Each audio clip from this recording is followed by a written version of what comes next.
What's up, guys? My brother Kid here, back again. How's everybody doing on their end? And today on this movie review, guys, it's been a while since I threw up a new movie review. Ever since this pandemic, I've had a lot of time to watch the movies, and I got a lot of movie reviews I gotta get to you. So I thought I'd start off with this one. It's an animated movie, and it's the animated adaptation of Superman, Red Son. I definitely wanted to talk about this because I enjoyed the comic. It's actually one of my favorite Mark Millar stories, and I'm not the biggest Mark Millar fan. But as you all know about Superman, Red Son basically is taking the story of, it's like a what if, or as we call it, an Elseworld story, where Superman is basically implying what if Superman grew up in the Soviet Ukraine instead of Kansas, and it spans from the 50s all the way up until I think 2001, I believe, to the future.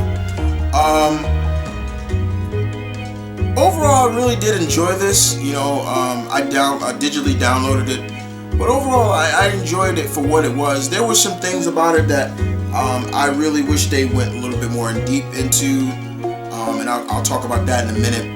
But I thought it was very interesting. It was a good adaptation.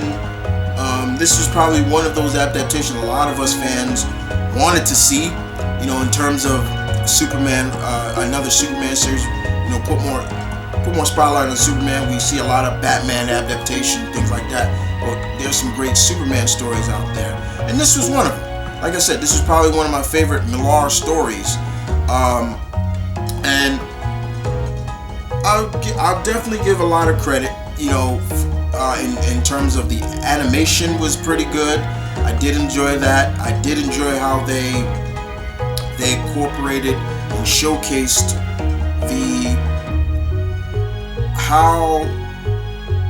the differences between how Superman was raised in Kansas compared to how he would have been raised if he landed in the Soviet Ukraine at the time, right before, I believe, World War II, or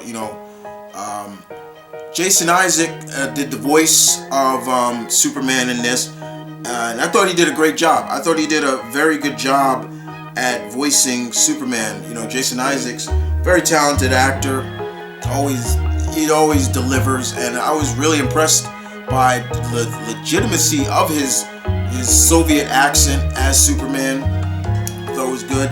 Amy Acker, famous Amy Acker, lovely Amy Acker, we all love her.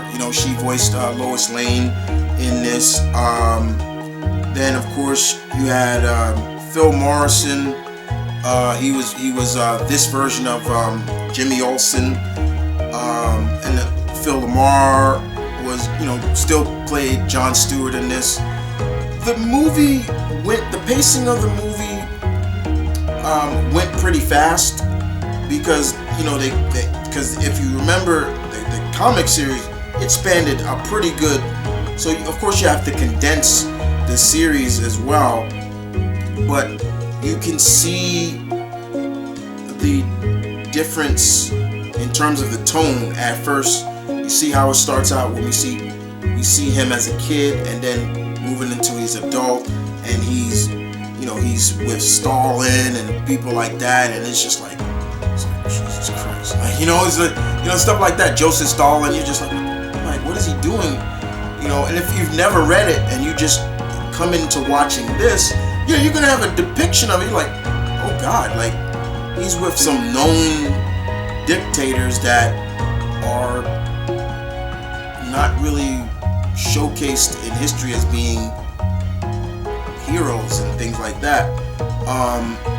You see the people's fear of him, especially because he's in the Soviet and Americans, and of course we see Lex Luthor trying to bring his own version of it. Like I said, you have a lot of innuendos and things like that, and of course we are introduced to this world's Wonder Woman and how she plays off with Superman, and we're seeing how she's betrayed, and of course, they showcase Batman, and you just see like the kind of the sheer hatred that he has for Superman, and you know, we see this versions of the Green Lanterns. Like they pull from a lot of the lore, the DC lore of legacies of heroes, but they put it in a way that makes somewhat sense for the time period that it's taken place in. Like I said before, if you've never seen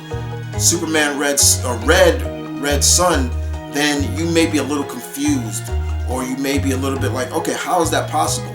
But you got to remember, this is spanning from the late 50s up until the early 2000s, I believe, or early 90s. I can't remember. Yeah, it's about 90s, because in the limited series, it was from 1953 to 2001.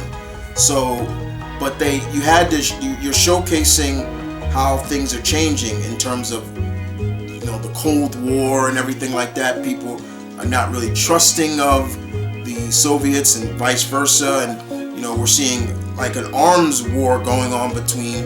And then of course you're bringing in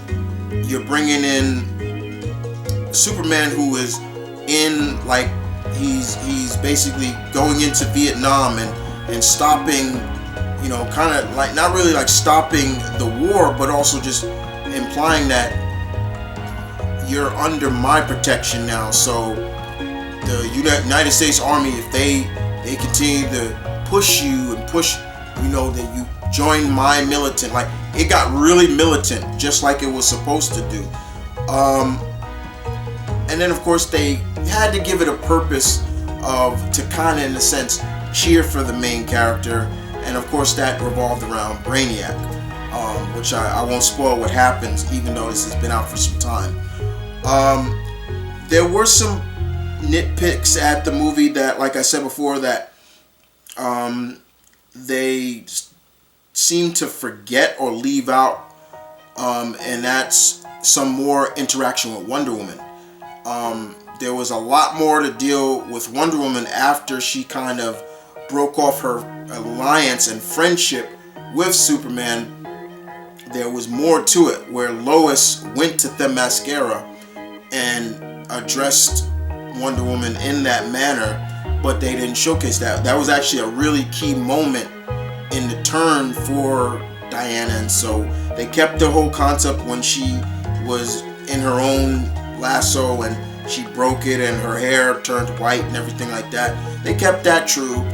They did keep most of the key moments of the series, especially with Batman, what happened to him and things like that.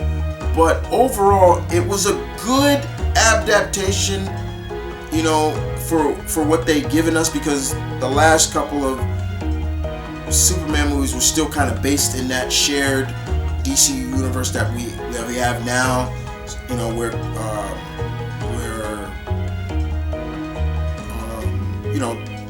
I'm forgetting it. Jerry O'Connell is voicing Superman. Here we have this is like an Elseworld story where the concept is different, and I thought it was very, very interesting indeed. Do I recommend it? I do, especially if you're a fan. And if you're a fan of Mark Millar's work, then I would recommend it. I'm not the biggest Mark Millar fan. Let me make that perfectly clear to you guys. I'm not the biggest Mark Millar fan. Some of the things I like, there's some things I like from his writing. There's a lot of things, there's some I don't like. I don't really care for. But this was one story I did like. I did enjoy this. But this was like a very good adaptation. Like I said before, I digitally downloaded it. I thought it was good. It could have been better. They could have kept some of the key moments in it. I didn't mind the innuendos too much, but all in all, it was a good movie. I do recommend it. And as we speak right now, as this video goes up, I have not watched the last DC animated movie that came out. I still need to watch that, but I finally was able to get this out. I've been wanting to find the time to talk about Red Sun, my review overall, if I'm giving it out of 10, I'd give it a straight 7. I thought it was good. But if you've seen Red Sun, guys, leave your comments in the section down below. Tell me what you thought about it. Thank you for watching as always. This is Mount Vernon Kid, your alpha. Peace, love, stay tuned, keep it real, stay positive. Deuce.